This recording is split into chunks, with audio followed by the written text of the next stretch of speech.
if you just use it to negate one of your opponent's monster effects, you're going to permanently shut down that column for the rest of the turn.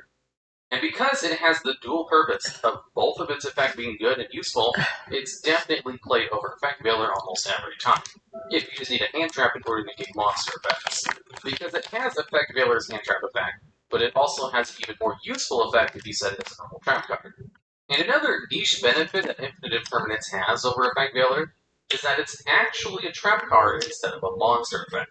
Since most hand traps are monster effects, people will sometimes play monster effect negation cards in order to stop hand, like a Poison, Goddess, or a Monomy Wanta, which does nothing against impermanence, which can actually be used on both of those cards in order to shut them down so you can use your other hand traps like normal.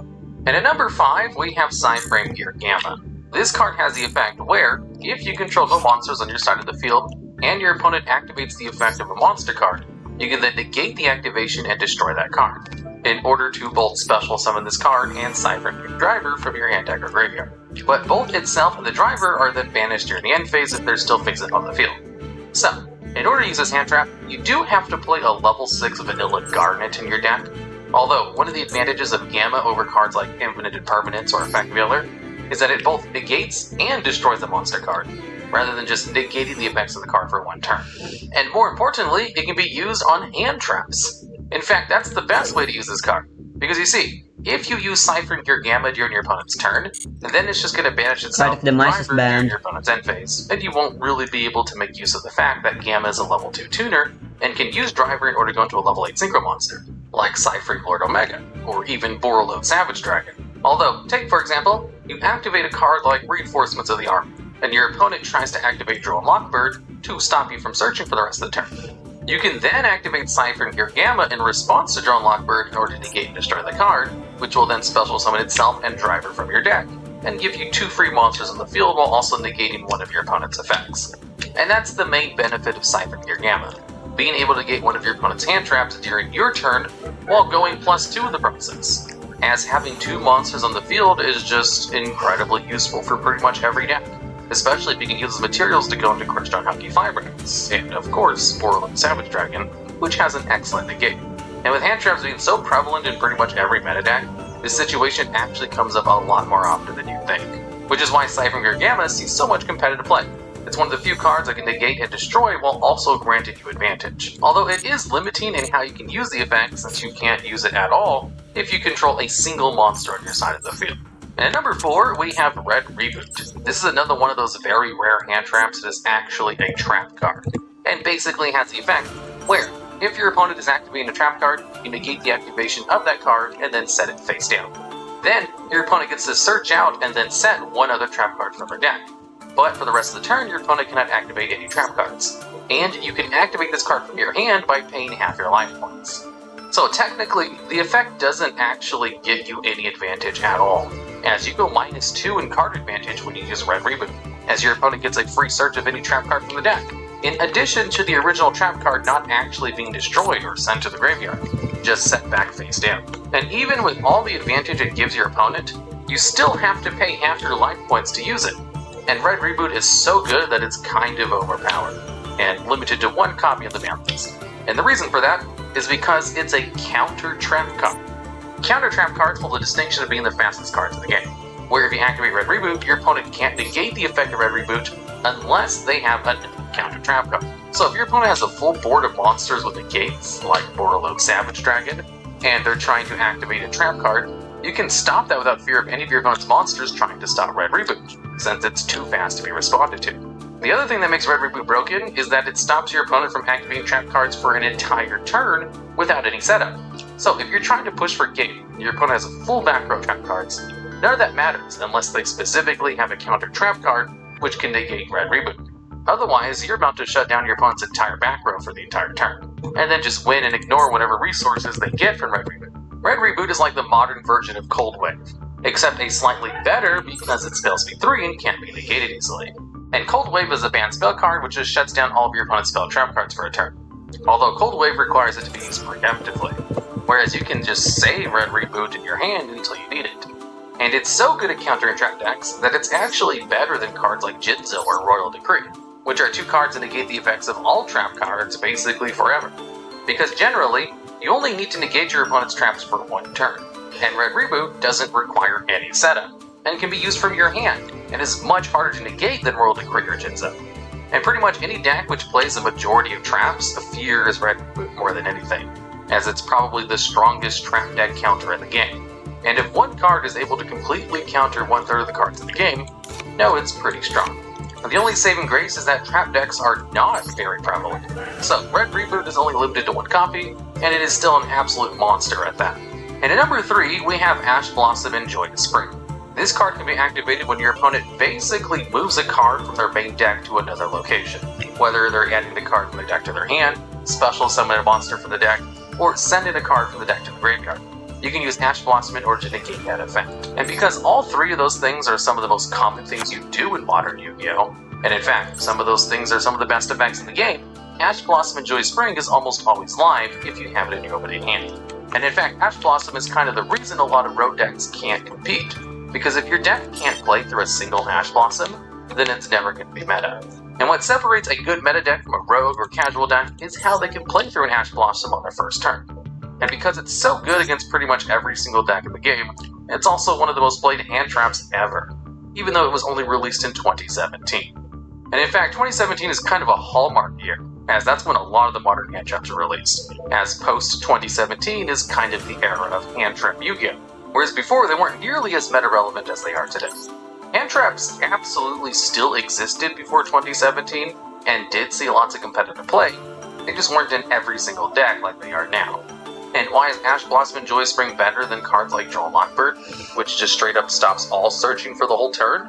Well, because Ash Blossom stops the triggering card.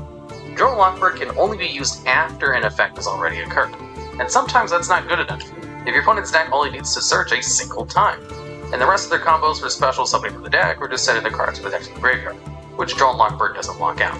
Being able to negate one summon from Krishan Haki Vibrax, or a selective mill from an Armageddon Knight, can win you the game in some cases. Although only in some cases, there have been some formats where Ash Blossom has seen less play, where it's not actually the most played hand trap in the game, just in the top 3. As it's kind of hard to determine which of the top hand traps are actually played more than the others, as I'm pretty sure Effect Veiler might be the most played hand trap in history, simply because it was just a round log. Although the next card on the list definitely gives Ash Blossom a run for its money, in the category of the most played hand trap in modern Yu-Gi-Oh!, or at least for the last couple of years. And at number 2, we have Nibiru the Primal Being. This card has the hand trap effect where, during the main phase, if your opponent normal or special summon 5 or more monsters this turn, you can then tribute all face-up monsters on the field in order to then special summon this card from your hand. Then, special summon a Primal Being token to your opponent's side of the field, whose attack and defense are equal to the combined original attack and defense of all the tributed monsters. And what's notable about Nibiru is the effect can be activated at any point once your opponent has reached the 5 summon threshold. It does not need to be activated immediately as soon as they have 5 cards. So you can just wait until your opponent is done doing all of their combos in their main phase, and is about to enter the battle phase, in order to use Nibiru right before they enter the battle phase in order to give them a big rock token. And what makes Nibiru so good is the fact that a lot of monsters don't have any protection from being tributed, especially on a mass scale which doesn't target anything. Cards like Red Eye's Dark Dragoon can't be targeted or destroyed by card effects, can be very easily removed by Nibiru by having it tributed. And since the token you give to your opponent is basically a vanilla monster with lots of stats, it's very easy to just destroy that with any kind of removal, which is much better than trying to destroy all of your opponents individually, hard to destroy monsters or negates. Basically, resolving a single Nibiru on your opponent can actually win you the game most of the time. And Nibiru is kind of like Ash Blossom, where if a broken deck isn't able to stop Nibiru from tributing their monsters, then they can't compete in the modern meta. And Nibiru is so prevalent in the metagame that it even goes a little bit further, where if you're not able to get a monster negate on the field within your first 5 summons, then you probably aren't going to be able to do anything about Nibiru tributing your entire field. So a deck that's able to get negate on the field as early as possible is much more valuable than ones that require more than 5 summons to do the same thing. And decks that aren't able to accomplish this, like the Hero archetype, are commonly joked in the Yu-Gi-Oh! Community as ending on a rock token, because they just don't have an innate wait until Nibiru completely screwed over their combo plays. And since Nibiru is one of the few hand traps that actually has very high stats, it was able to situationally get over common hand trap counters like Neospacing Aqua Dolphin, who was able to rip hand traps in your opponent's hand that had less than 600 attack. And because Nibiru could basically win you the game if you're able to resolve the effect, it's definitely one of the best hand traps in the history of the game. And it kind of warps the game around itself, where decks are not competitive if they don't have a way to deal with Nibiru, and need to special summon more than 5 monsters a turn. Although, even with how strong Nibiru is, it's not actually the strongest hand trap in the game's history, because the number 1 spot is just probably the strongest card in the game, period. And at number 1, we have Maxi. This card has a hand effect, where you can send this card from your hand to the graveyard in order to draw a card each time your opponent special summons a monster this turn. This card does have a hard once per turn its effect, so you can't use multiple Maxis in order to draw 2 cards every time your opponent summons a card. But there's no trigger on its activation requirement like Draw and Lockbird, so you can use it in response to your opponent performing any special summon in order to draw a card immediately. Now, in order to explain why Maxi is one of the strongest cards in the game, I kind of have to explain what the strongest kinds of effects in the game are, because Maxi's potential is not readily apparent if you just read the card like normal. You see, the strongest effect in the game is Victory Dragons, because if the effect resolves, you instantly win the match, which is a best 2 out of 3 duels that you do in competitive events. So it allows you to win another duel without ever having to do that duel, so you get to avoid your opponent's side deck. Since the effect is so strong, the card that is tied to it is currently banned, even if the only legal card which can do the effect is kind of terrible. Starting with Arathon is kinda annoying. Effects are cards which allow you to win instantly during a duel. Cards like Exodia or Final Countdown. Pretty much all of these have very tough conditions, because simply activating the effects of these cards and resolving them win you the duel. Now, the third most powerful effect is the ability to skip your opponent's turn. If they printed a card in the game which was to simply skip your opponent's turn, but then you lose at the end of that next turn, everybody would play 3 copies of the card in every deck and it would probably be banned for being too overpowered. There's a card in the game called the 6 Shinobi, which is a trap card that can only be activated if you control 6 Samurai monsters with different attributes, in which case you get to skip your opponent's next turn. The activation requirement for this card is crazy difficult to accomplish, because you have to set a trap card in order to gain the effect on your next turn, and of course you need a full board of 6 different kinds of monsters. There's also Arcana Force 21, The World, which has the effect that when it's summoned you get to toss a coin, and if the result is heads, then it gains the effect where during your end phase, you can send 2 monsters you control to the graveyard in order to skip your opponent's next turn. This card is always on the precedent of being overpowered, because if its effect is ever made too easy to accomplish, then pretty much everyone would use it. As it is now, though, it's kind of a joke card, because it's too hard to actually use reliably.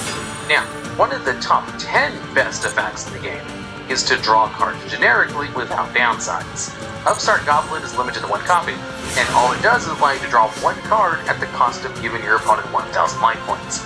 And the reason this card is so good is because it allows you to basically play a smaller deck and cycle through your cards faster. Pot of Greed is banned because it allows you to generically go +1 in card advantage, which is just super good in pretty much every deck, because that +1 in card advantage could bring out a card that allows you to go +5 if you use that card to go into something like Magical Musketeer Max, which has the effect to allow you to go +5 in card advantage and only requires a single monster on the field as its materials. There's also super powerful cards which can just win you the game on their own, like Nibiru the Primal Being, Red Reboot, Drone Lockbird, Evenly Matched, Lightning Storm, or Dark Ruler No More. Very powerful cards that only require a single card from your hand to completely turn the duel around. So, how does this all relate to Maxi? Well, if you chain Maxi to one of your opponent's special summons of a monster, summoning a Geospace Connector, for example, there's a good chance your opponent will just I should have just infinite impermed. Because they'll know. That's what I get for not reading, I suppose. Activation of Maxi, that no matter what plays they put on the board, they just won't be able to play through the massive amount of advantage you're about to generate. Because there's lots of 1-card game changers in the game. And the more cards you draw, the more chances you have at drawing a game changer hand trap which can just stop their plays anyway. Like drawing into a Nibiru, or an Effect Veil in order to draw a Lockbird.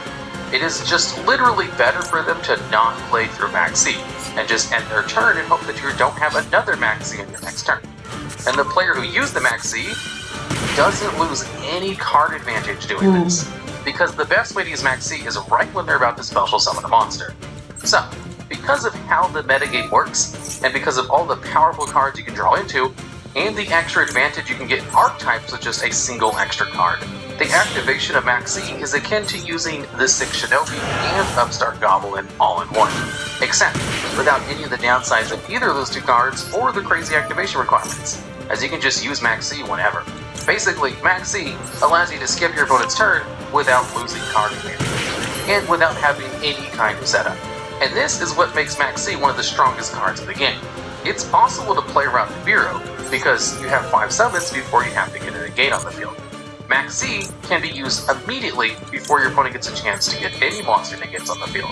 In fact, unless your opponent has some kind of anti-hand trap support, like Call by the Grave or Cross-Out Designator, then they just kind of have to skip their turn, or lose to the amount of advantage you're about to generate. So while on surface level, Max C's effect doesn't seem that overpowered, as all you're doing is drawing a card every time your opponent summons, it's actually so ridiculously good that the card is banned it should probably never be unbanned. Because the entire game would basically be decided by whoever is able to draw Max C in their opening hand. Or if you're able to play a deck that doesn't require you to special summon too many monsters. Or it would just kind of create an arms race of playing a whole bunch of anti-hand trap support cards in your main deck.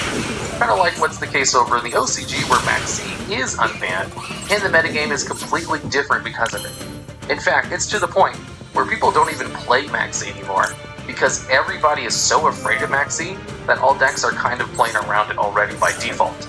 So there's no reason to even have it in your deck anymore.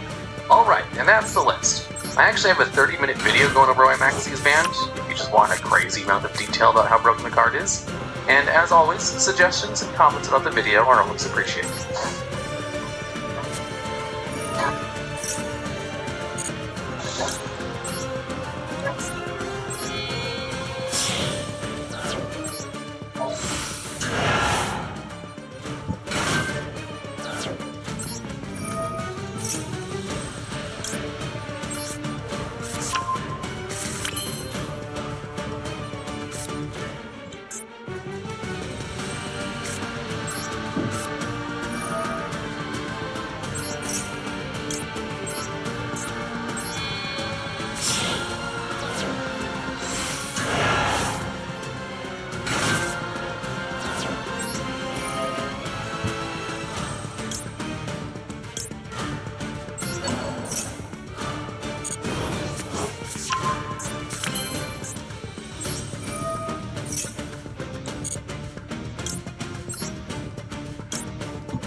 I'm not losing to motherfucking red eyes.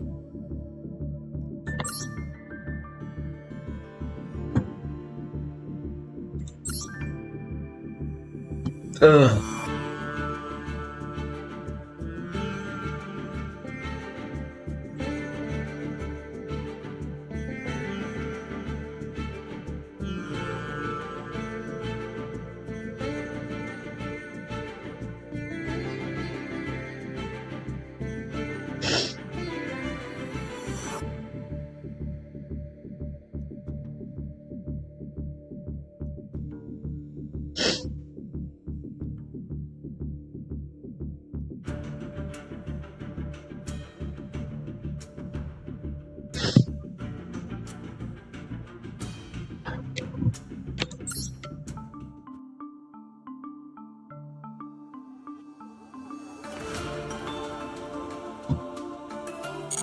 Okay.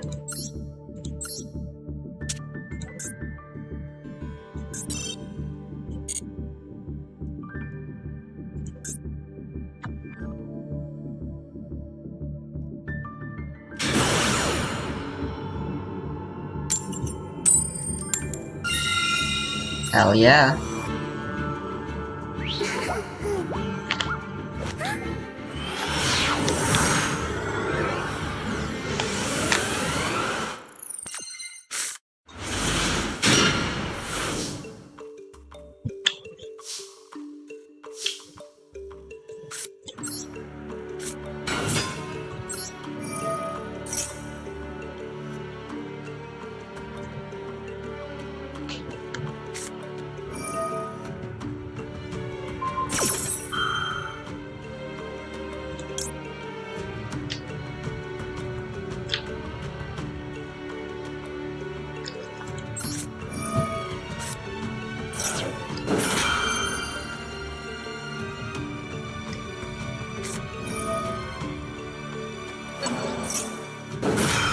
Whoa.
everyone, it's Sebi, and welcome to my Mualani guide where we'll be covering her kit and talents, constellations, best artifact and weapon builds, team synergies, gameplay tips, and more to make the most of our goofy pro surfer. Let's begin. Mualani Oh my is god, a it's hydro Gashira. scaling 5-star DPS with a surfing-based gameplay that offers both amazing mobility benefits and very strong nuke damage potential. Let's check out her kit and talents. Mualani's cute animations of throwing puffers, but They drew the one-off Fenrir. since its damage scales on attack. Instead, her actual gameplay comes from her skill mechanics. When you use her skill, Mualani enters her Night Soul Blessing state where she surfs on Sharky. She consumes Night Soul in order to do so, but you can use Phlogiston and Stamina to extend the surfing duration. You can also manually exit if you press her skill again. Riding on Sharky is amazing for exploration, as it's a fast way to cover ground, water, and even liquid Phlogiston. Added actions like dodging, jumping, and continuous dashing will consume stamina faster, but surfing on water or liquid Phlogiston decreases the Night Soul consumption rate. While in this state, making contact with enemies will mark them as prey and give her a wave momentum stack up to 3 times, which you can track beside the Night Soul gauge. You can mark multiple enemies in quick succession or continuously reapply the mark on one enemy. She also gets extra resistance interruption while surfing to help prevent getting staggered while marking enemies. Then, pressing the normal attack launches the Sharky's Bite attack on one target. At the same time, Mualani launches Sharky missiles towards the other marked enemies. However, the damage is reduced if more than one enemy is marked. If the enemy gets hit by the bite or missile, that removes the mark and you'll have to reapply them again. Sharky's attack also consumes the current wave stacks, and each stack grants her attack an additional HP scaling damage multiplier. That's why you want to accumulate wave stacks to boost her damage, but more importantly, you want to get 3 stacks to turn Sharky's Bite into the upgraded Surgeon Bite, which has 2 main benefits. First, on top of the wave stack bonuses, Surgeon Bite has an extra big HP-based damage multiplier, allowing you to maximize her damage. And second, with her Ascension 1 passive unlocked, it generates a puffer that heads towards Mualani, but you can also approach it to obtain it faster, replenishing 20 Night Soul points. That extends her surfing time, and you can trigger this up to 2 times every Night Soul Blessing state. As such, you want to launch these upgraded Surging Bites to maximize her Night Soul Blessing time, have more time to mark enemies, and deal the most amount of damage over time. Do note that it's possible for Sharky's attacks to miss if the enemy dodges or moves out of range as Mualani is attacking. The missiles can also be blocked by objects and structures, so be wary of the situation and environment if there's a chance for those things to happen. Then Mualani's burst simply launches one instance of AoE hydro damage that also scales at her max HP. With her 8-4 passive unlocked though, she gets a base damage increase depending on how many Night Soul bursts have been triggered prior to using this. Mualani's burst can get enhanced up to 3 times. To trigger the Night Soul burst mechanic, you need at least 1 Naplin party member, then dealing elemental damage from any source gives your party 1 stack of Night Soul burst. Night Soul burst triggers also have a cooldown time, but the more Natlin party members you have, the shorter the cooldown times for more frequent trigger intervals. But you can just treat this as a bonus, and we'll see if synergistic Natlin characters pop up in the future to help maximize this. Now that you're familiar with her abilities, another important aspect of increasing her damage is understanding her hydro application and reaction potential. To start, while she's in her surfing state, marking enemies does not apply any hydro on them. Rather, only Sharky's attacks and her burst will. As such, Mualani has a more controlled and slower form of hydro application, but that works in her favor as it allows you to more easily set up reactions where her hydro is the triggering element. One such reaction that lets her deal even more insane amounts of damage is Vaporize. Applying hydro on a pyro affected unit results in Vaporize, or more specifically, a Forward Vaporize reaction. Forward Vaporize amplifies the damage by adding a ×2 damage multiplier on the actual damage, basically doubling the base damage. That's obviously a huge increase, and additionally, since this is reaction damage, it gets affected by the Elemental Mastery or EM stat for even more damage. Basically, Mualani is very much suited towards the Vaporized playstyle. So Mualani's gameplay loop will consist of having teammates who can synergize to help set up the Pyro Aura on enemies. During Mualani's on-field time, you'll mark enemies and collect up to 3 wave stacks to use Sharky's Surging Bite, while the enemies are affected by Pyro to trigger big vapes. You can repeat this loop until your enemies are dead. Oh lordy Lou, here it comes. Or when you need to reset your team rotation to set up teammate buffs and abilities. You don't have phlogiston outside of Natlan though, so that limits your surfing time. The number of enemies you mark and possible excessive Night Soul consumption, like if Oh you chase shit, right, enemies, they're will being affect how many banished. fights you can do. For her exploration talent, you can restore phlogiston while interacting with some harvestable items in Natlan, and Natlan unique resources are marked on your minimap. When leveling her talents, prioritize her skill, then first. Don't level her normal attack talent. Even if Sharky's attacks are considered as normal attack damage, their multipliers are from her skill talent. Mualani already feels cohesive and is strong without constellations, but for those who just want to get them, let's see what they add. C1 greatly buffs Mualani's first surging fight and missiles from entering her skill. Note that it's only the first instance per Night Soul Blessing state, and that it's still subject to the damage Not Superstar Slayer. marked enemies. And outside of combat, she consumes Night Soul and phlogiston slower while surfing. C2 now lets her generate wave stacks in other ways. She gets 2 simply from entering her surfing state, and 1 when obtaining a puffer. Additionally, getting 2 puffers in a Night Soul Blessing state regenerates 12 Night Soul points for her. C3 increases her skill level by 3. C4 lets her generate 8 energy when picking up a puffer, thereby reducing her energy needs, and it also greatly increases her burst damage. C5 increases her burst level by 3, and finally, C6 removes the trigger limitation of her C1 buff, applying it to all her surging fight attacks now, which is basically going to be insanely big overall damage. Now let's go over her build, starting with artifact stats. A standard main stat build will be something like HP Sands, Hydro Damage Goblet, and a Crit Damage Circlet, but there are very viable alternatives. For one, she can also use an EM Sands, especially if she isn't getting a lot of EM buffs or substats, and that will amplify her vaporized damage. If you don't yet have a Bruh. Goblet or Crit Circlet, you A can Ring of use Destruction, EM really? Sands, but they're generally less potent than her standard build. If she's also on an Obsidian Codex set, she already has a high starting crit rate. That's why I generally advise using a crit damage or HP Circlet, then you can just get crit rate from substats. Also, I recommend having a high crit rate stat around 80 to 100%, including the Obsidian Codex buff already. Since Mualani deals damage in just a few but strong hits, you really wouldn't want those to further miss crit hits during practical combat scenarios. Then for substats, look at crit, HP, and EM. ER isn't very high priority since her burst isn't super essential to her kit, but if you want to burst every rotation, having around 120 to 140% ER can generally be enough. As always, buff sources and saturating one stat will change how effective your piece's stats are. Compare your own pieces, or use an optimizer to see what works best for you.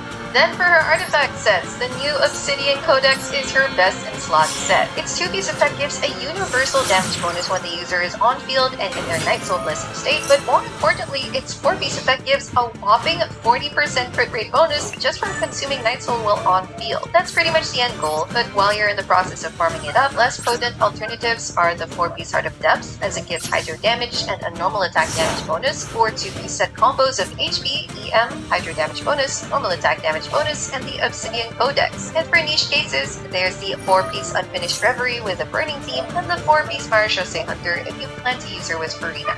Next, let's take a look at Mualani's recommended weapon options. She mainly wants weapons that can give HP, crit, and relevant damage and EM bonuses. Base attack and attack bonuses are useless for her. She has 2 very solid weapon options. The first is the Natlan Craftable Catalyst Ring of Yakshin. It has an HP substat and a normal attack damage bonus after the wearer uses their skill. The bonus depends on the user's HP, but that can easily get maxed out for her. Mappa Mara is also actually a good alternative, more so if she doesn't have a lot of EM yet. It has an EM substat and elemental damage bonus passive, both of which she'll appreciate. The limited free event weapon Ash Graven Drinking Horn will also be viable on her. However, a refined Ring of Yakshin for Mappa Mara will end up being generally better. Moving on to gacha or paid options, starting with the 4 stars. The Wit Sith has a crit damage substat with a randomized buffing mechanic among 3 types. The damage bonus and EM buffs are very powerful, especially with refinement, but the attack buff will be useless for her. So there is an element of RNG here, but when you get lucky, it's a very strong weapon on her. The Sacrificial Jade is a Battle Pass Catalyst. The passive's HP and EM buffs are really good for her. However, if she's also using the Obsidian Codex set, you'll run into the issue of capping 100% crit rate naturally from her own stats alone, and any crit rate substats are wasted on her, so just be mindful if that's the case for you.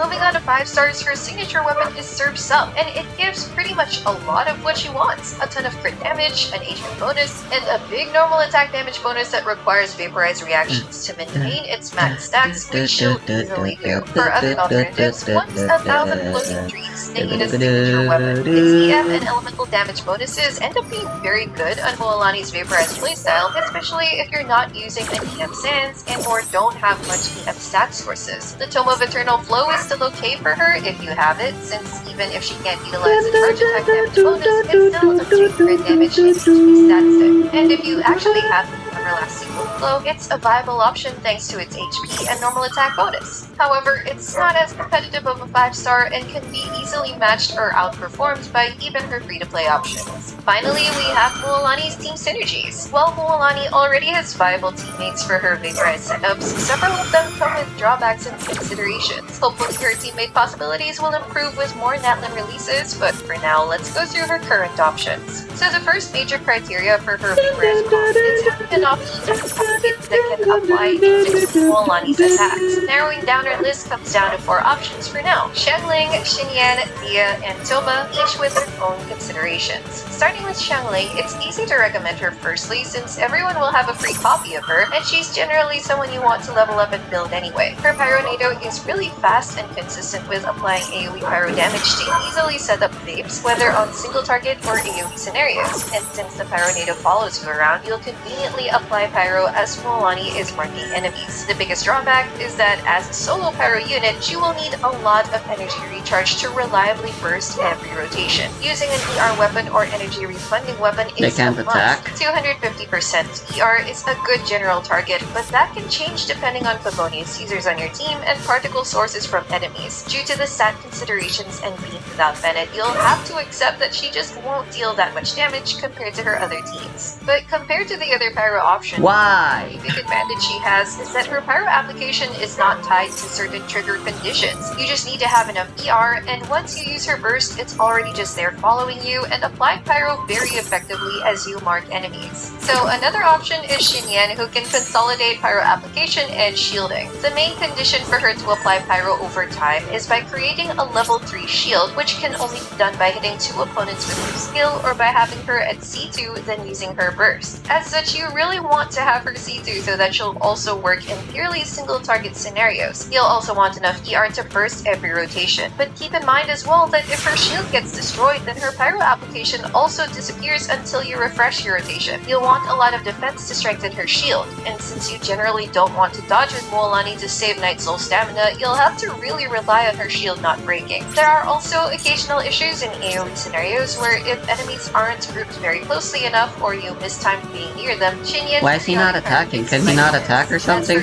She What's also going on? damage redirection and pyro application via her skill field, but her field's mechanic is not a long-term means of survivability since it only reduces and redirects a portion of damage to her, while the on-field character still takes damage over time, albeit less. As such, it's best to have some other source of sustain for more comfort. Be mindful that her pyro application needs to be triggered by an enemy within the skill field, so you want an off-field teammate that can deal damage over time to trigger the field. For example, putting Emily as an off-field DPS lets her consistently proc DS skill field. But if an enemy spawns or goes outside the skill field, then no pyro application for them, which can happen with mobile enough enemies. And in multi-target scenarios, if enemies are positioned apart, then her pyro application may sometimes not splash to other enemies. And for Toma, his burst attack actually triggers before Mualani can deal her hydro damage, so it's technically possible to use him as a vape setup. But in AoE scenarios, his burst attack's cone area can miss enemies that are spread apart. Also, if Mualani uses her burst at the end of the rotation, then you won't be able to vaporize it anymore since that won't trigger Toma's burst. You may want to first stack his shield health before reaching Mualani so it won't be too fragile. Since Mualani's normal attacks aren't as frequent, she won't be restacking his burst shield as often when it's her on-field time. So basically, they all come with their own considerations. For a free and already very solid option, Xiangling is the default, though if you want to consolidate pyro application and defensive utilities, that's what the other's advantage can be. It's possible to combine 2 pyro units, but remember that the pyro resonance buff gives only attack, so it has no benefit to Mualani's damage. And of course, it's very likely we'll get other pyro pyro units during the course of Natlin who can synergize well for Mualani. Another element that helps sustain a pyro aura is Dendro, due to Dendro and pyro triggering the burning reaction. So off-field Dendro teammates are going to be synergistic additions to the team,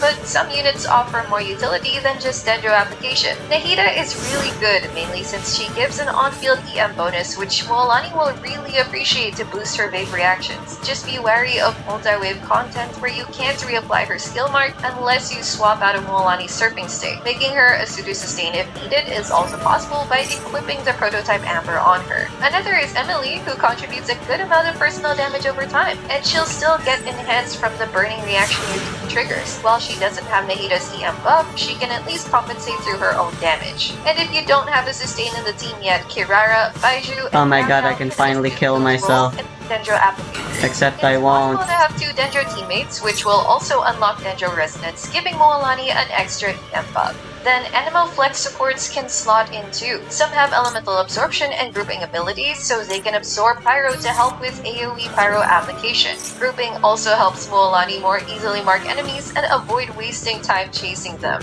The 4-piece Viridescent set can shred the elemental resistance of enemies to boost your damage dealt by swirling. The tricky part is swirling Hydro so that Mualani can benefit from the resistance shred. You'll have to ensure that you can apply Hydro on an enemy first, then swirl it, so that will depend on your setup. Kazuha and Sucrose are the most notable options, especially since they give a damage bonus and EM. Why would you do that? Mualani's damage. Geo is a safe element for a 4th flex slot as well, since the crystallized reaction generally isn't as disruptive to the vape setups. Kachina and Zhongli are notable options. Kachina with a new 4-piece scroll set can give a 40% damage bonus bump to Mualani by crystallizing Hydro first, and Zhongli is a very comfy sustain option while shredding the enemy's resistance to boost damage. One more flex possibility is running a 2nd Hydro unit. That unlocks Hydro Resonance for the HP bonus buff to benefit Mualani and any HP scaling party member. However, you have to ensure that that unit's Hydro application doesn't interfere with Mualani's vape setups.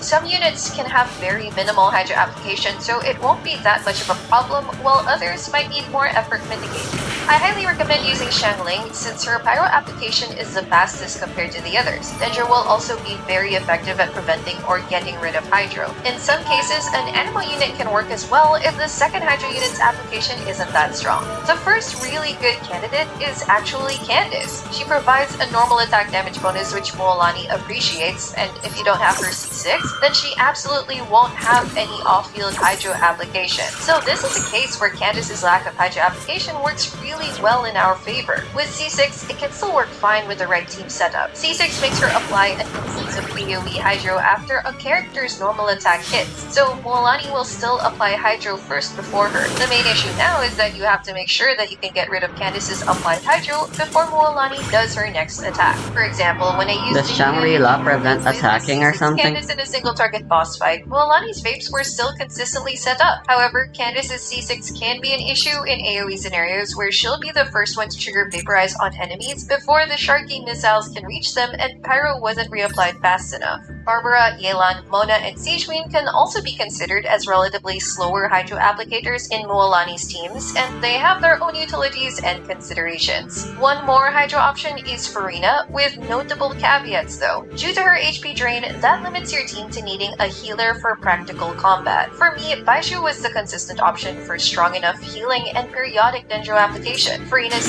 wide damage bonus benefits Mualani, and she contributes a lot of damage. Shenling's Pyronado was the best way to reapply Pyro fast enough to counter her Hydro application. However, the Vaporize triggers can still be inconsistent. In some of my test runs versus a single target boss, I was able to vape all of Mualani's surging bites, whereas Wow, literally all the hand traps. unlucky with the timing and missed vaporizes. This issue gets exacerbated in AoE scenarios, and missing vapes on other enemies will be more noticeable. So Farina is workable, but fairly restrictive in terms of moves and combat scenarios. If you want to try such double Hydro teams, it's best to test it out with your specific comp and see how consistently you can keep up the vaporizes in various scenarios. And if you want a team that's not vaporize based, you could try a mono Hydro team, particularly with Farina, a healer, and preferably an Animo unit to shred Hydro resistance. You no longer have to worry about reaction setups, and you'll just have to rely on the team's raw Hydro damage to power through. As always, these team discussions are not exhaustive, so you can always test things for yourself and check what others are using to see what works well for you. And that's going to be it for our guide on the lovely Mualani, so let me know in the comments if you pulled for her or are pulling for her, and what you think of her so far. If this video helped you out, don't forget to leave a like, subscribe to my channel if you haven't already, and I will see you all soon. Take care!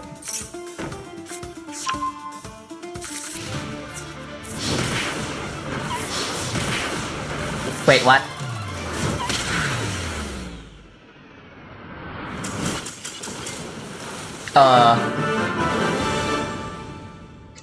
That was turn 3? What happened on turn 2?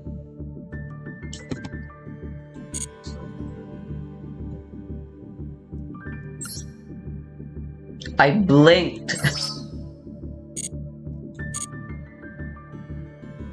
And then the other guy was just fucking dead.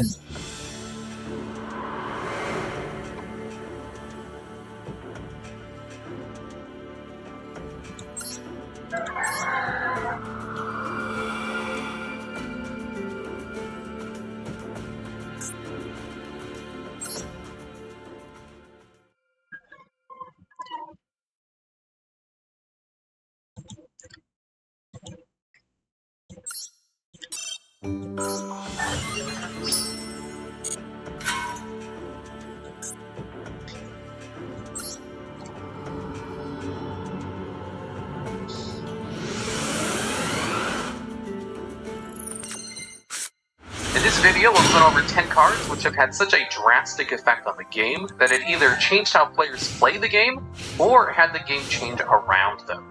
And at number 10, we have Infinite Impermanence. Why did Konami think just banning Fenrir just limiting Fenrir to 1 would be enough? You can use it from your hand to negate the effects of a monster. To nerf And if it's Kashira. on the field and activated like a normal trap card, it also has the same effect to negate the effect of a monster, but gains an additional effect. Why here Where for the rest of the specifically? turn, it negates the effects of all spell and trap cards in the same column as it. So with Infinite Impermanence, the way this card changed the game was not in its hand effect, because it's basically just another version of Effect Mailer. And actually, it's its on-field effect, which makes it so you're incentivized to not play spell and traps in the same column as your opponent's face-down spell and trap cards, because you never know if they're going to have an Infinite Impermanence in that zone and be able to negate your effect.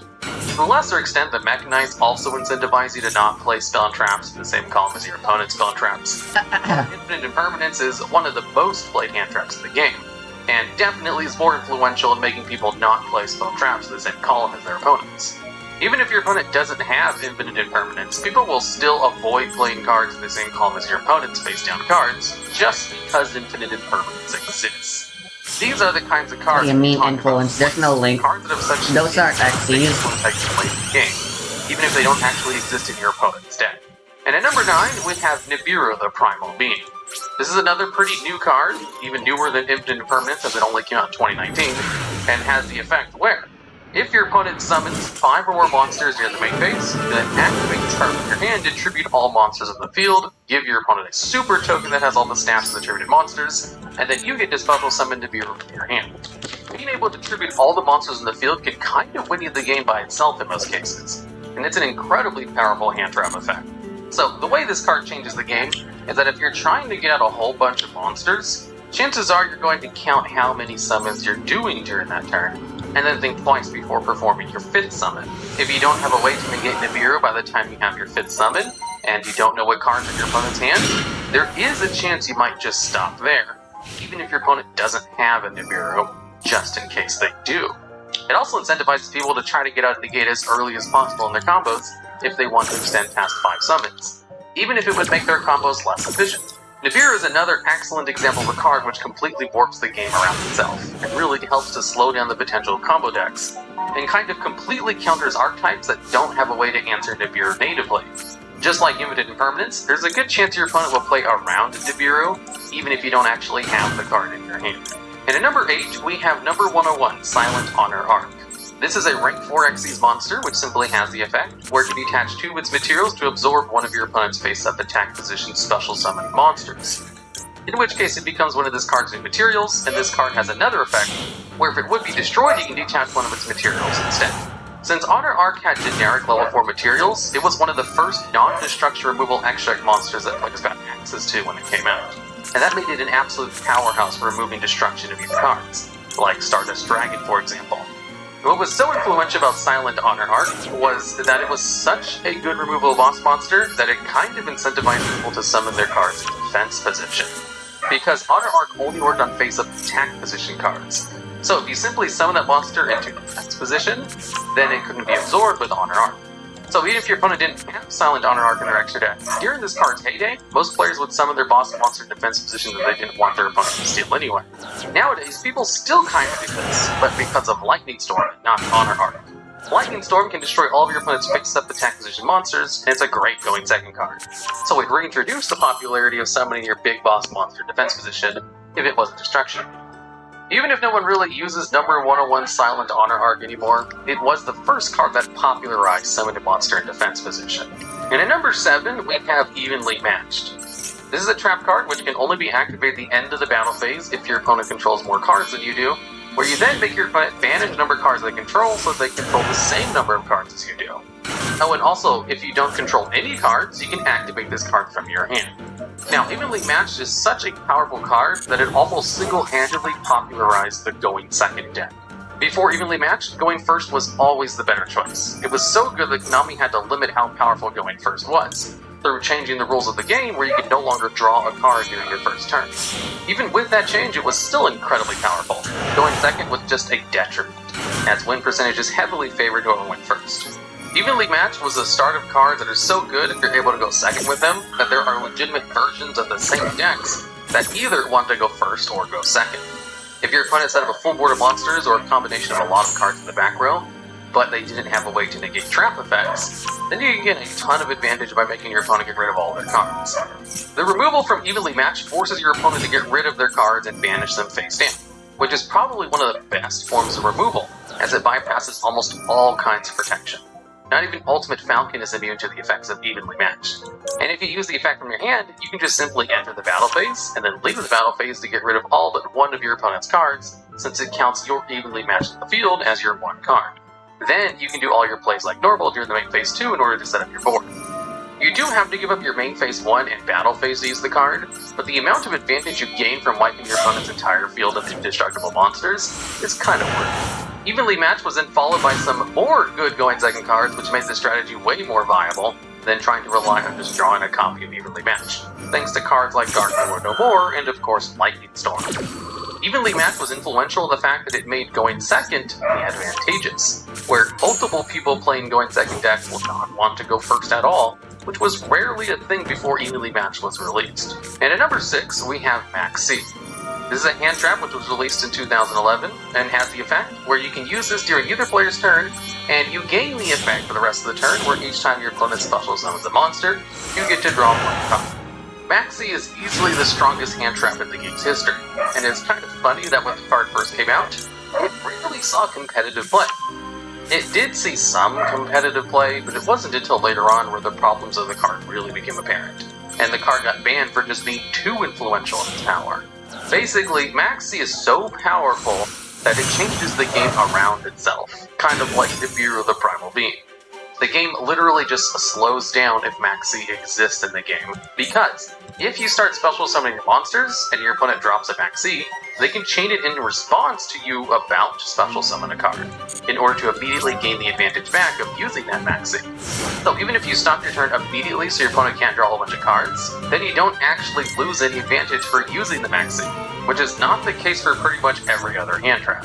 And also, if you stop your turn so that your opponent doesn't draw a whole bunch for Maxi, you're basically stopping your turn early thanks to the effect of one card. It simultaneously allows you to force your opponent to stop special summoning for the rest of the turn while not losing hand advantage, and potentially forcing your opponent to skip their turn, which is one of the most powerful effects in the game.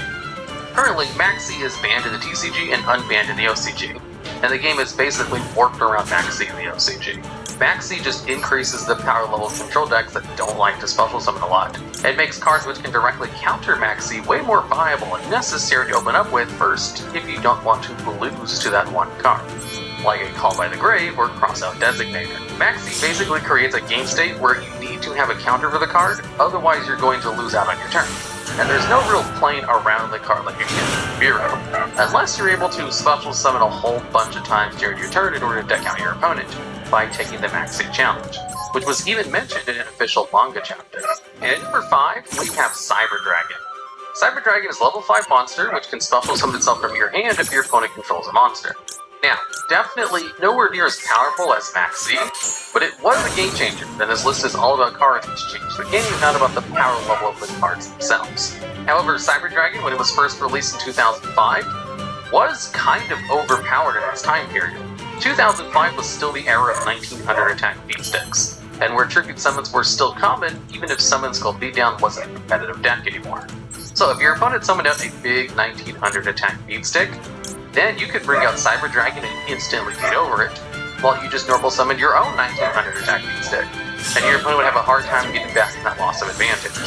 Cyber Dragon was so oppressive as a free monster you can bring up from your hand, back in the time when special summons were still pretty rare, that some people would just straight up not summon monsters during their first turn, if they didn't have an answer to a potential Cyber Dragon. Cyber Dragon was also just used as tribute fodder, that way they can go into bigger boss monsters like Jinzo, and be used later on in the graveyard for cards like Chaos Sorcerer, since it was light attribute.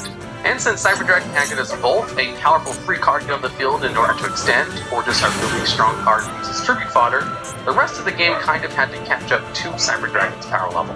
Cyber Dragon was absolutely a staple card. It was even limited on the ban list for a while during the Synchro era, because it was too strong at free copies, but never strong enough where it was ban-worthy. Then, Cyber Dragon got a lot of support later on in its life, which led it to be a normal card in a rogue meta deck. So sure, most people today know of Cyber Dragon since it still sees competitive play, but probably don't remember how absolutely game-changing it was when it came out. Its power level was so high that the rest of the game had to catch up to it in a hurry, and popularize the use of special summoning monsters from your hand for combos as a normal part of the game. And at number 4, we have that Grasslick Screener. This is a spell card which allows you to send a number of cards from your deck to the graveyard, equal to the surplus difference in your deck size to your opponents. So if you had 60 cards in your deck and your opponent had 40, you could send the top 20 cards of your deck to the graveyard. And with how many ridiculously good graveyard effects there are in the game, sending the top 20 cards of your deck to the graveyard could be equivalent to going plus 20 in card advantage. So it's an incredibly good effect to get off. Which is why when that Grasslick Screener was legal in TCG, people were playing cards like Left Arm Offering, which gets rid of your entire hand, so you have the one spell card, just to search it out, and it was absolutely worth that cost. Now, the way this card changed the game was popularizing the use of 60-card decks, which is still sometimes a thing in the modern game, but it was a different story when that Grasslick Screener was still legal. Because that Grasslick Screener decks could gain so much advantage for just resolving a single card, that a good way to counter the card was to just play 60-card decks yourself. If you had a 60-card deck, then your opponent wouldn't really get anything from resolving that Grasslick Screener, and you could completely counter the whole point of their deck during the deck building process. And because of this, a lot of decks just started playing the max cap of 60, even if they didn't want to. And decks which could take advantage of having more than 40 cards were performing a lot better in this era, of more and more people just running 60-card decks to counter that Grasslick Screener.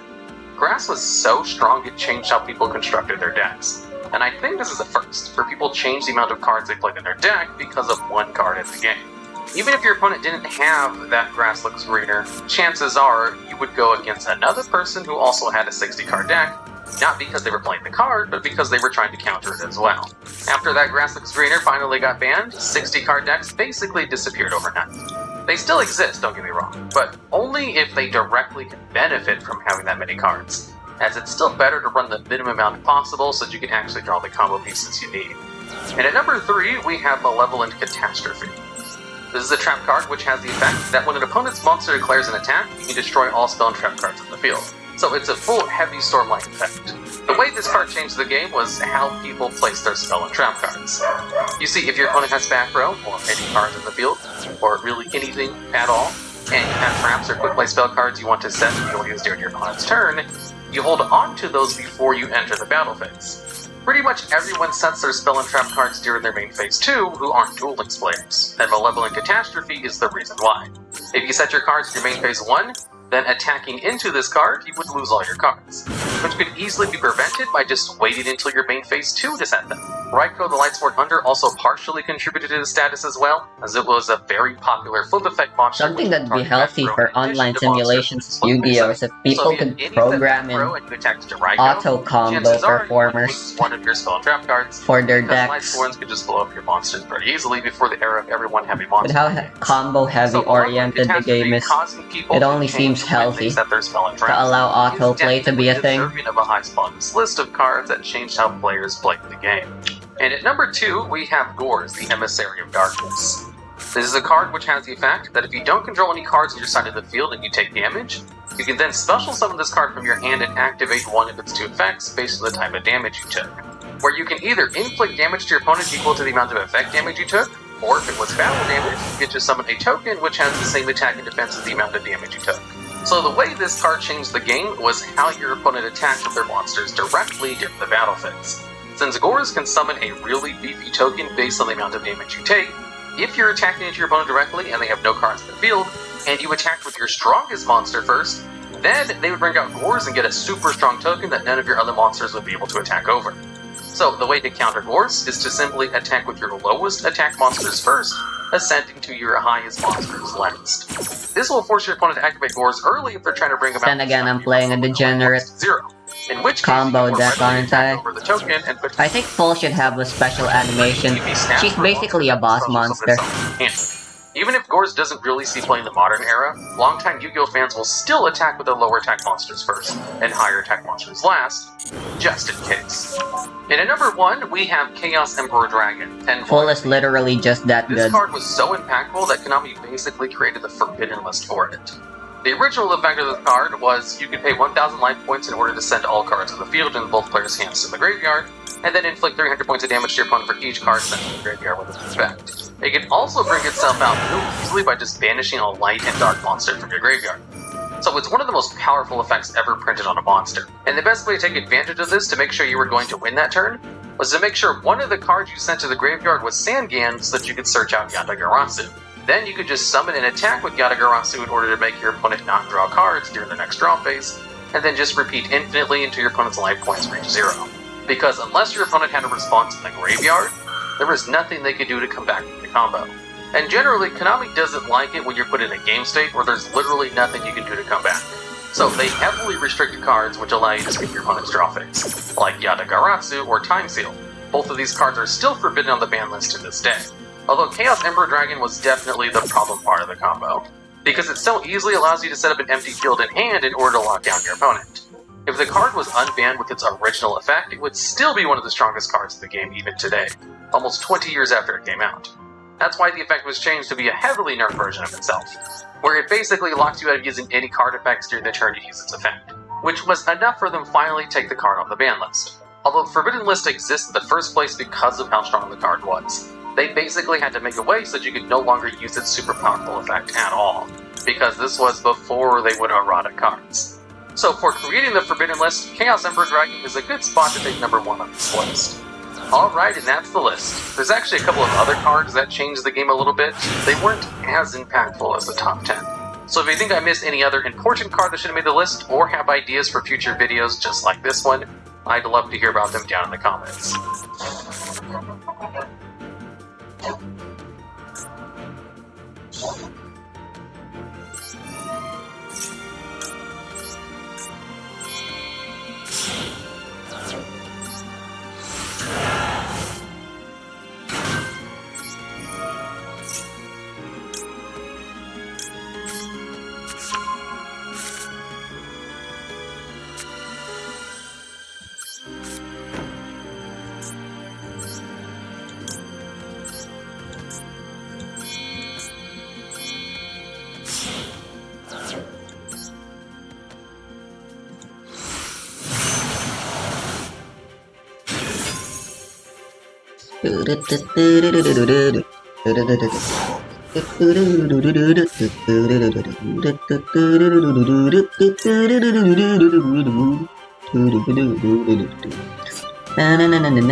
Because of the anime, Yu-Gi-Oh! Has been ripe for potential memes ever since its inception.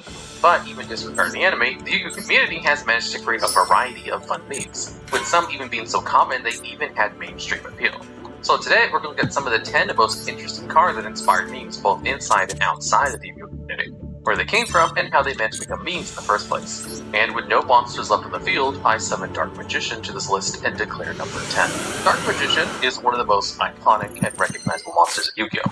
Second only to the game's most iconic monster, the Blue Eyes White Dragon. Because of this, Dark Magician is one of the most well-loved monsters in both the game and anime, and is often used in commercials to attract both newer players and nostalgic older players to get into the game. which is precisely why in 2017 Konami used this recognizable monster in a commercial for the recently released Duel Links, and showcased the classic Duel Monster Ace delivering the final blow to Mystic 7's opponent. Which is all well and good, but in the commercial it seemed like duelists weren't exactly playing by the rules, because in order to bring out Dark Magician, Mystic 7 just had summoned him on the field with no monsters. The issue there is that Dark Magician is a level 7 monster, and as a result, needs a player to tribute 2 monsters in order to normal summon him to the field.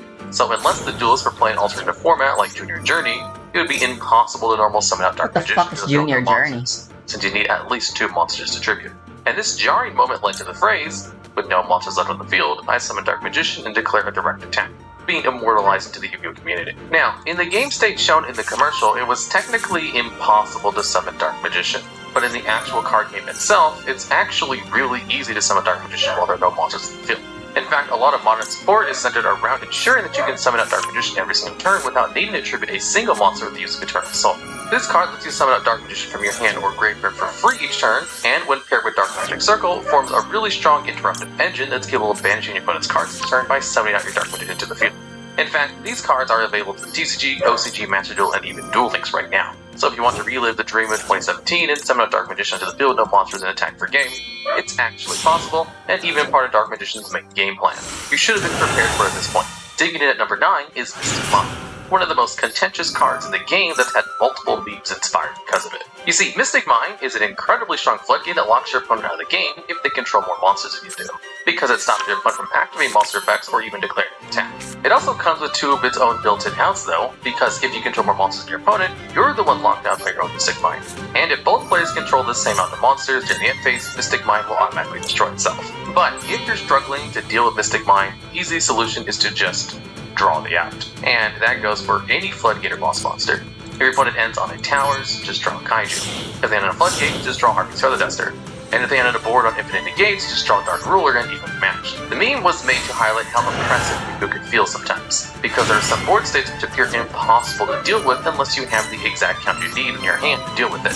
And Mystic Mind was at the forefront of this discussion, because while it was possible to draw spell and trap removal to deal with your opponent's Mystic Mind, if you didn't draw your particular out, you were in for a long and arduous game until you did. And even if you managed to find one copy of Harpy's Feather Duster in your deck, there's a strong chance your opponent has a field barrier or solid judgment up to leave you stuck on a Mystic Mind permanently. But there are 2 sides to every coin. While a lot of people complained about Mystic Mind, pro players such as Jesse Cutton believe that people have the wrong mindset of Mystic Mind, and instead believe that duelists should ensure that their deck is always equipped to deal with it. And as a result, Jesse tweeted out his infamous words. Okay guys, but with all due respect, how are you not prepared for Mystic Mind at this point? It's a little ridiculous to not have a well-thought-out plan when entering a tournament. As a result, this caused a lot of players to take Jesse's words and then replace Mystic Mind with any other absurd topic. Because, seriously guys, with all due respect, how are you not prepared for 10 Spirit for Jude at this point? It's a ridiculous not to have a well-thought-out plan when watching a Duel Logs video. Or for worse, Mystic Mind was eventually banned in TCG, meaning that players no longer had to prepare for it, making it so that this meme sort of died out. But drawing the out, at least, is an eternal struggle that will likely continue so long as the game lasts and has at least one legal floodgate. Traveling into number 8 is Dante, Traveler of the Burning Abyss, a representative of the Burning Abyss archetype which has multiple memes associated with it, partly because it happens to be the pet deck of one of the biggest Yu-Gi-Oh streamers in Yu-Gi-Oh, Farfa. The Burning Abyss archetype is composed of monsters that all share an effect and destroy themselves if you control any monster that isn't a Burning Abyss monster, which is why the archetype can sometimes struggle using non-Burning Abyss monsters, because the moment they're on the field, it basically locks you out of being able to summon out your main deck Malebranches. Which is why there's a lot of confusion when certain cards allow for Burning Abyss monsters to exist in the field with other non-BA monsters, causing the opponent to ask why the BA doesn't destroy itself. This can happen a number of different ways, but usually occurs because the Burning Abyss monster was summoned off of Turgar from the Underworld or Livic, both of which negate the effects of the card that they summon, or they're being pointed to by Cherubini, which protects them from being destroyed by card effects, including their own. But as well as their own detrimental effects, the Burning Abyss monsters all have their own unique graveyard effects, which also led to a particular combo becoming very well known and very well memed. By linking off a Dante with a Seer attached to it as material, you can perform the most infamous Burning Abyss combo. You can activate Seer's graveyard effect as Chainlink 1 in order to target your Dante that you sent to the graveyard to spawn summon it back to the field. And then, as Chainlink 2, you can activate the graveyard effect of Dante to target Seer and add it back to your hand. To put it short, Chainlink 1, Seer target Dante. Chainlink 2, Dante target Seer.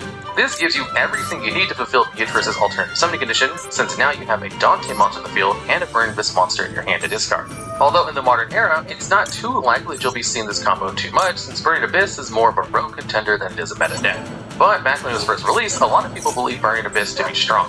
too strong even, and waited for the day that Dante would eventually put on the ban list for his ability to mill cards for cost. And they waited and waited, but that day never came. So people would often joke that Dante was the hide-and-seek champion of the particular year for being able to dodge the ban list each time and never get hit himself. And given Brandon Miss's current status, it's unlikely that Dante is going to be hit anytime soon, so he has a lot more championship trophies to collect for years to come. And with his ability to dodge lists, this will hopefully explain why this particular BA doesn't die, even if he does get sent to the graveyard a lot. Editor's note, to add on to this a little bit more from my scriptwriter, the reason why the BA no die became a phrase in the yyyy community is because of a moment where TZ tried to Ring of Destruction a BA monster being protected by Cherubini, where he says the iconic phrase. And roaring in at number 7 is a card that you might not have read before, Miscellaneous Source. And just in case you haven't, let's read it together in excruciating detail. Misk is a level 4 fire dinosaur effect monster with 1800 attack and 1000 defense. Its first effect is a quick effect and requires you to send it from your hand to the graveyard for cost, but it can only be used during the main phase. This effect makes it so that all of your dinosaur monsters you control are completely unaffected by your opponent's activated effects until the end of the phase, putting a stop to common hand traps and even protecting them from board breakers during your opponent's turn. Its second effect is a graveyard effect, which lets you banish it and add as many dinosaur monsters as you want. It special summon a dinosaur monster from your deck with a level equal to the number of dinosaur monsters you banished, but you have to destroy it during the end phase. And this particular effect is a hard once per turn. So, now if everyone asks you if you've read Misk, you can answer yes. The meme of asking if someone has read Misk originated from Marfa, where he was talking to another player in the stream and asked why Dinosaur was so strong. And the player jokingly responded, "Have you read Misk?" to basically say that the card was so absurdly strong that it carried Dinosaur as a strategy. The community loved this clip so much it became commonplace to lightly poke fun at people for misunderstanding Miscellaneous Source's effect, which was fairly often because despite Misk only having 2 effects, it's a fairly complicated card with small details that are important to remember. For example, Misk protection only lasts until the end of the phase. So if your opponent tries to preemptively protect their board of dinosaurs with Misk in hand effect, you can just move on to the next phase to clear away the protection. It is also main phase only, letting you have free reign to interact with your opponent's board during the draw phase, standby, battle, and end phase. And Misk only negates activated effects, so your opponent's monsters are still going to be affected if you flip up a skill trait. The card basically has a lot of small intricacies that can be easy to forget, but it did lead to some funny memes. Especially because, like with the Jesse Cotton tweet, people would often replace Misk with any other card to imply how strong it is, or to poke fun at people for misunderstanding their effects. Have you read Fishuda? But eventually, Konami did end up reading Misk, and also agreed that it was an absurd enough card to be limited. So the meme isn't around as much as it used to be since Dino is seeing a lot less play. But at least you're now less likely to be caught off guard by this really powerful card. Normal summoning to number 6 is Alistair the Invoker, the star in the Invoke strategy and the deck that's often made fun of for its linear style of play. Alistair has 2 effects. Its first effect is a quick effect which lets you target a fusion monster you control, and it lets it gain 1000 attack and defense until the end of the turn. But it's Alistair's second effect which made him into an effect meme, because whenever you normal summon Alistair, or flip him face up, you can add an invocation from your deck to your hand. The archetypal fusion spell which lets you go into most of your invoked monsters. This effect made the invoked engine quite strong, because it meant that you can go into a negate off of just a single card. By normal summoning Alistair, you can search for invocation, then you can link it off Alistair into a Salamander Almirage, and then link off Almirage into a secure Gardener. This gives you a light monster in the field and puts Alistair in the graveyard, so that you can use the effect invocation to banish both Alistair and the secure Gardener to fuse into Invoke Makaba. Then, with the graveyard effective invocation, you can shuffle into your deck and hand Alistair back to your hand, which gives you a free card to use for Invoke Makaba's negate. And because this is a 1-card engine that put a negate on your board, the invoked engine saw a lot of competitive play, both as an engine in decks that didn't need their normal summon, and even as its own deck where it was combined with Dogmatica's engine. But as a result of its commonplace use, a lot of players started to get annoyed by how often they were seeing Alistair the Invoker, and how linear the invoked engine usually was, since it was the exact same combo every time. As a result, people would often joke about this repetitive line by repeating with just the phrase, normal summon Alistair, which is meant to imply the whole singular card line since virtually every player knew what it did. There were some variations of the meme too. Some players got so tired of the phrase normal summon Alistair that they began to say special summon Alistair instead, which does nothing, but it's absurd enough to be funny. And sometimes players will instead use a different card instead of Alistair, depending on what their main playstarter is, and applying the simple combo from there. The meme has fallen out of favor. Tribute summon? Engine hasn't Impossible. really much recent play. But with how often it was repeated, and how many people now know of Alistair's effect, it's definitely become immortalized in the minds of the Yu-Gi-Oh community. And firing up to his list number 5 is Salaman Great Sunlight Wolf. Oh, was that the 5th entry? Contributing into number 5 is Nibiru the Primal Being. Nibiru's impact in the game cannot be understated. because ever since its release, it's a hand trap that's always had to be on the minds of duelists when deck building. Because if you summon 5 or more times in one turn, your opponent can activate the effect of Nibiru during the main phase and tribute the entire field, leaving you with only a Primal Being token left in the field. If another token that might have decent stats, depending on what was I guessed. As a result, Nibiru's presence in the game caused a lot of deck builders to consider finding a way to get some kind of monster negate either before or on their 5th summon. So that if their opponent has Nibiru, they at least have a way of negating it so they can keep their board. But there are plenty of strategies that have no way to negate before the 5th summon occurs, which often results in them being Nibiru, so people often joke and say the most common end board in certain decks is the Primal Being token. The 2 most common victims of this joke are Salad Great and Hero, both of which can put up impressive end boards if given a chance, since Salad has amazing trap cards and Hero has Dark Law and Plasma, but they often struggle to find a way to play around Nibiru, which results in their whole board basically being countered by a single card and all the resources being pulled into giving the Primal Being token a lot of attack and defense points. This is at least a consolation prize, as some decks, like Plunder Patrol, can actually struggle to deal with the high stats that a Primal Being token can reach, but it's definitely not as good as keeping your evil land board. And the best decks in the game are usually ones that have some way of playing around Nibiru, whether by summoning 4 or fewer times a turn, or by making sure they can have some kind of negate up by the 5th summon. As a result, some decks are so worried about Nibiru, they'll often count I need to how many tribute summons someone in red. just to make sure they're not actively playing into it and can cost them the game. Which is why the phrase, "was that your 5th summon?" became a statement to be feared. Blowing into number 4 is Mystical Space Typhoon, another one of Yu-Gi-Oh's most iconic cards that has a particularly well-known meme associated with it because of a misunderstanding of how the card works. Which is strange at first glance, because Mystical Space Typhoon's effect is actually quite simple, as all it does is target a spell or trap card in the field and destroy it. But in the past, people were often confused about what the term destroy even meant, and would sometimes use Mystical Space Typhoon in response to a spell or trap card to destroy it in hopes they removed it from the field that its effect would also be negated, resulting in the meme of MST negating. Unfortunately, however, this isn't how Mystical Space Typhoon works, because even if an activated spell is removed from the field or destroyed, its effect will still go through. Because all Mystical Space Typhoon did in this instance is destroy the card itself without actually interacting with the card's effect. So if you activate your Mystical Space Typhoon to destroy your opponent's activated Rite of Armaseer or Welcome Labyrinth, that's usually a mistake and just a -1 in terms of card advantage. But even though this meme usually isn't true, there are some instances where Mystical Space Typhoon basically acts like a negate, because